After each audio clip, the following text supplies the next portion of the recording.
ನಮಸ್ಕಾರ ವೀಕ್ಷಕರೇ, ನೀವು ನೋಡ್ತಾ ಇರೋದು ಜನರ ಕೂಗು ನ್ಯೂಸ್. ನಾನು ನಿಮ್ಮ ಪುಷ್ಪಾ ಮುರುಗೇಶ್ ಜಿ.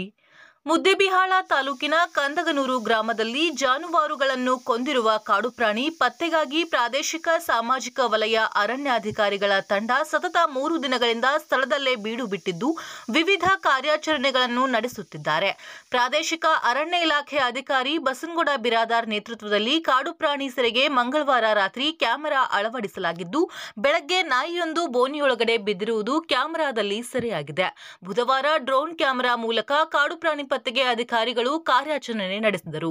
ಸುದ್ದಿಗಾರರೊಂದಿಗೆ ಮಾತನಾಡಿದ ಅರಣ್ಯ ಇಲಾಖೆಯ ಅಧಿಕಾರಿ ಬಸನಗೌಡ ಅವರು, ಸದ್ಯದ ಮಟ್ಟಿಗೆ ಕಾಣಿಸಿಕೊಂಡಿರುವ ಕಾಡು ಪ್ರಾಣಿ ಮಾನವನ ಮೇಲೆ ದಾಳಿ ಮಾಡುವ ಸಾಧ್ಯತೆ ಕಡಿಮೆ ಇದ್ದು, ಅದರ ಚಲನವಲನದ ಮೇಲೆ ನಿಗಾ ಇರಿಸಿದ್ದೇವೆ ಎಂದು ತಿಳಿಸಿದ್ದಾರೆ. ಕಾರ್ಯಾಚರಣೆಯಲ್ಲಿ ಸಾಮಾಜಿಕ ವಲಯ ಅರಣ್ಯ ಇಲಾಖೆಯ ಅಧಿಕಾರಿಗಳಾದ ಎಸ್.ಜೆ. ಸಂಗಾಲಿಕ, ಉಪ ಅರಣ್ಯಾಧಿಕಾರಿ ರಾಜೇಂದ್ರ ಹುಣ್ಣೂರ್, ಸಿಬ್ಬಂದಿ ಯಲ್ಲಪ್ಪ ಹಿರೇಕುರುಬರ್, ವಿಠ್ಠಲ್ ಬೋರಟಗಿ, ಪ್ರಜ್ವಲ್ ಶೆಟ್ಟರ್, ಲಖನ ಕಲಾಲ್, ಮುತ್ತು ಮಾದರ್, ಶ್ರೀನಿವಾಸ್ ಐಹೊಳಿ ಕಾರ್ಯಾಚರಣೆಯಲ್ಲಿ ಪಾಲ್ಗೊಂಡಿದ್ದಾರೆ. ಕಾಣದ ಕಾಡು ಪ್ರಾಣಿ ಮುಂದುವರೆದ ಆತಂಕ. ಕಾಡು ಪ್ರಾಣಿ ಚಿರತೆಯೋ ಕತ್ತೆಕಿರುಬವೋ ಎಂಬುದು ಈವರೆಗೂ ಖಚಿತವಾಗಿಲ್ಲ. ಅರಣ್ಯ ಇಲಾಖೆಯಿಂದ ಸಾಮಾನ್ಯ ರೀತಿಯಲ್ಲಿ ಯಾವುದೇ ಸುರಕ್ಷತಾ ಸಾಧನಗಳನ್ನು ಉಪಯೋಗಿಸದೆ ಕಾರ್ಯಾಚರಣೆ ಮುಂದುವರಿಸುವುದು ಗ್ರಾಮಸ್ಥರಿಗೆ ತೀವ್ರ ಆತಂಕ ತಂದೊಡ್ಡಿದೆ. ತಾಲೂಕಾಡಳಿತ ಈ ಕಾಡು ಪ್ರಾಣಿ ದಾಳಿ ಪ್ರಕರಣವನ್ನು ಹಗುರವಾಗಿ ಪರಿಗಣಿಸದಿರುವುದು ಕಂದಗನೂರು, ಚಿರ್ಚನ್ಕಲ್, ಮುದೂರು, ಯರಜರಿ, ಚಲಮಿ, ಹಂಡರ್ಗಲ್, ನಾಗರಾಳ್, ಹರಿಂದ್ರಾಳ್ ಗ್ರಾಮಗಳ ರೈತರು ಆತಂಕದಲ್ಲಿಯೇ ಕಾಲ ಕಳೆಯುವಂತಾಗಿದೆ. ಕೂಡಲೇ ಅರಣ್ಯ ಇಲಾಖೆಯ ಮೇಲಾಧಿಕಾರಿಗಳು ಕಾರ್ಯಾಚರಣೆ ತೀವ್ರಗೊಳಿಸಿ ಕಾಡು ಪ್ರಾಣಿ ಪತ್ತೆ ಹಚ್ಚಬೇಕು ಎಂದು ರೈತರು ಒತ್ತಾಯಿಸಿದ್ದಾರೆ.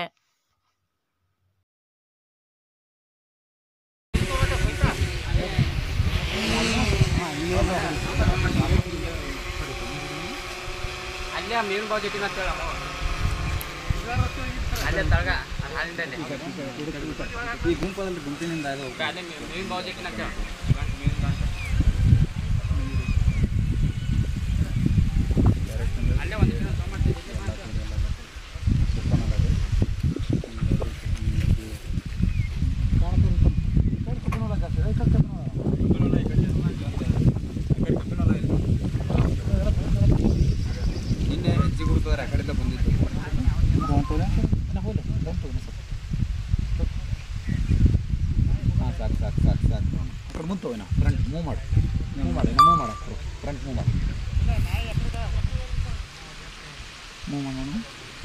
ಹಂಗೇನಿಲ್ಲ, ಸಣ್ಣ ಪ್ರಮಾಣ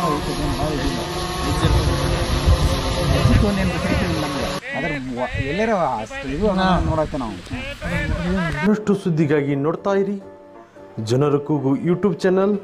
ಇದು ನಿಮ್ಮದೇ ಧ್ವನಿ. ಸಬ್ಸ್ಕ್ರೈಬ್ ಮಾಡಲು ಮರೆಯಬೇಡಿ.